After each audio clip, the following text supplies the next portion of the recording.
We know how dynamic Kyler Murray can be and how good they really were at the start of last year. I mean, they were 7-0. I understand that. They were 5-3 to start off 2020.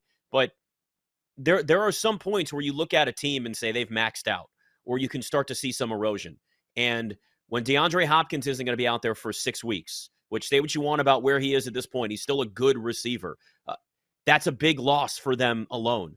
But some of the carryover, the drama this offseason, Kyler Murray and him being upset with the organization. I understand he got paid, and that pays, that smooths things over to a point. I have a very bad feeling about this Cardinals team this year, and Cliff Kingsbury hasn't shown that he is a coach that can adapt whatsoever. And that schedule, and you even said something to me during the break in terms of an even worse start to their season potentially next year. The more and more I look at them in that division and their schedule to start things off, I'm really leaning towards that 0-4 start at plus 750 and Cliff Kingsbury being the first head coach to get fired at 12-1. Yeah, I'm with you. I would prefer Kingsbury too. I think over though. I mean, both are possible, obviously, and both are big prices.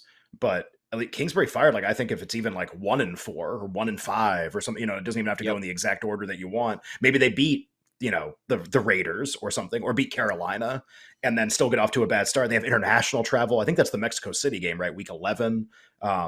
It just late by. This team could just be really out of gas and coachless in the middle. I mean, you got to think about a couple things, right? So Kingsbury to be first coach fired for sure. I think you got to think about alternate win total unders. I think there's still about 8.5 consensus in the market. Pricing will be, over under will be all over the map if it's 8.5, 9, et cetera. But what's under 7? What's under 6.5 for, if this really kind of goes this way? You just try to look at the arc of how this is going. It would be a little perplexing to me if the Kingsbury era suddenly took a giant spike upward all of a sudden. Let's put it that way. Or is this an arc that's about to be completed, and then Kyler, with a big contract and a pretty good roster, gets a fresh start with another head coach? Seems much more likely that someone else is going to kind of shepherd his career through the prime of it, would be my guess.